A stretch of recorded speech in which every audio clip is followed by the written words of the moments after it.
কল্যাণীতে আলোর উৎসবের আগে ব্যস্ততা তুঙ্গে। মাটির অভাবে চিন্তায় প্রদীপ শিল্পীরা। নদিয়া জেলার কল্যাণী শহরে এখন এক অন্যরকম ব্যস্ততা।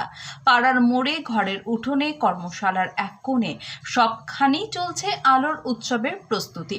দীপাবলি আর হাতে গোনা মাত্র কয়েকটা দিন বাকি, তাই সকাল সন্ধ্যা না দেখে দিনরাত এক করে কাজ করছেন মাটির প্রদীপ শিল্পীরা। এই উৎসবের মূল আনন্দই তো মাটির প্রদীপে আলো জ্বেলে সংসারে মঙ্গল কামনা। কিন্তু সময়ের সঙ্গে পাল্টাচ্ছে মানুষের রুচি। রঙিন এলইডি ঝলমলে ফেয়ারি লাইট আজ বাজারে বেশিরভাগ জায়গা দখল করে নিয়েছে। তবু প্রদীপের সেই ঐতিহ্যবাহী টান এখনো কিন্তু অটুট। ভক্তরা আজও বিশ্বাস করেন প্রদীপের আলোয় ঘরের অন্ধকার কেটে যায়, মনও আলোয় ভরে ওঠে। তবে এই আনন্দের মাঝেও শিল্পীদের মুখে চিন্তার ছায়া।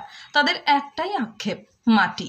প্রদীপ তৈরির উপযোগী মাটির যোগান মিলছে না। স্থানীয় নদীর পাড় থেকে মাটি তোলা বন্ধ থাকায় কাজ থমকে যাচ্ছে। ফলে বাজারে চাহিদা থাকলেও সরবরাহ করা যাচ্ছে না যথেষ্ট প্রদীপ। একজন প্রদীপ শিল্পী জানান, অর্ডার প্রচুর, কিন্তু মাটির অভাবে সব পূরণ করতে পারছি না। দিনরাত কাজ করেও সময় মতো সরবরাহ সম্ভব হচ্ছে না। তবু যতই সমস্যা হোক, এই উৎসবের আগের দিনগুলো তাদের কাছে আশার দিন। প্রদীপের আলোয় যেমন ঘর ভরে ওঠে, তেমনি তাদের মনও ভরে ওঠে নতুন স্বপ্নে, ঐতিহ্যের আলোকে আবারও বাঁচিয়ে রাখার প্রতিজ্ঞায়। এখন প্রদীপের ব্যবসাটা কেমন যাচ্ছে এই বছর? এবছর তো খুব বৃষ্টিতে মানুষের কাজ করতে পারেনি, মাল শুকাতে পারেনি। এবার প্রদীপের চাহিদা বেশি থাকবে, মাল রেডি করতে পারেনি লোকে। এত বৃষ্টি হলে গরিবের খুব কষ্ট। আমাদের তো কষ্ট হয়েছে। আমরা এই ছট পূজা মাল বানানোর কথা ছিল আগে, এখনো মাল রেডি হয়নি, কিছু তৈরি করছি এখনো। তার মানে প্রদীপ মানে তৈরি করতে বেশি পারেননি, না, আমি করতে পারিনি। কিন্তু প্রদীপের চাহিদা তো বাজারে আছে। হ্যাঁ, কারণ প্রদীপের চাহিদা আছে। যুগ যুগ ধরে বিজ্ঞানের প্রযুক্তি যতই উন্নত হোক, ইলেকট্রিক বিভিন্ন আলো যতই বেরোক, হুম। মাটির প্রকৃতি- প্রদীপের তো একটা গুরুত্ব থেকেই যায়। প্রকৃতি চায় লোকে, প্রকৃতির যে জিনিসটা সেটা চাবে। সেই হিসাবে মানুষের যে চাহিদা সেটা পূরণ করতে পারবেন না এই বছর? না না, জিনিস তো হয় নাকি? অনেকে অনেক কিছু নিয়ে ব্যবহার করছে। সে বৈজ্ঞানিক সব জিনিসপত্র যা হচ্ছে সেইগুলাই ব্যবহার করছে। কিন্তু তবুও তো প্রদীপের তো চাহিদা থেকে হ্যাঁ, যাচ্ছে। প্রচুর চাহিদা আছে। অবিক্রি নেই, সব বিক্রি। এবার কি দাম বেশি আছে প্রদীপের? একটু বেশি আছে, মাল বানাতে পারেনি, একটু বেশি আছে।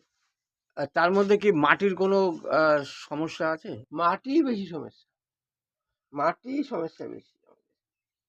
এই মাটিটা কোথা থেকে আনেন আপনারা?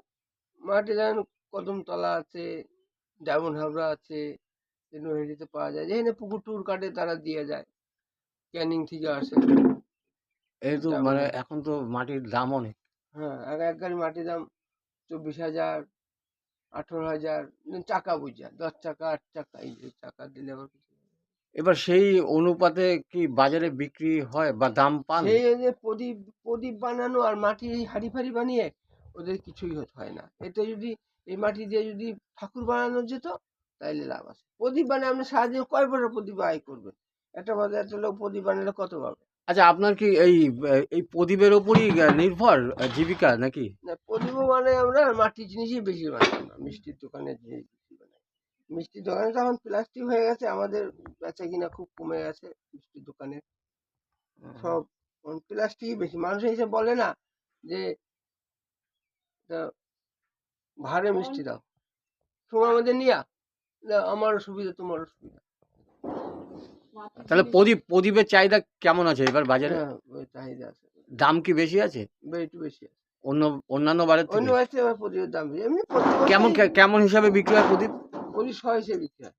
এখন কত যাচ্ছে এখন যাচ্ছে 80 টাকা, আগে কত ছিল? আগে ছিল 60 টাকা, 65 টাকা। তার মানে 20 টাকা বাড়লো এবছর। হুম। কি নাম 10 আপনার? অন্য কালাচাঁদ পাল। কোন এলাকা এটা? এটা হলো সাতটাপাড়া 9 নম্বর ওয়ার্ড। আপনি কি সারা বছর এই মাটির কাজই করেন? হ্যাঁ হ্যাঁ, টুকটাক করি।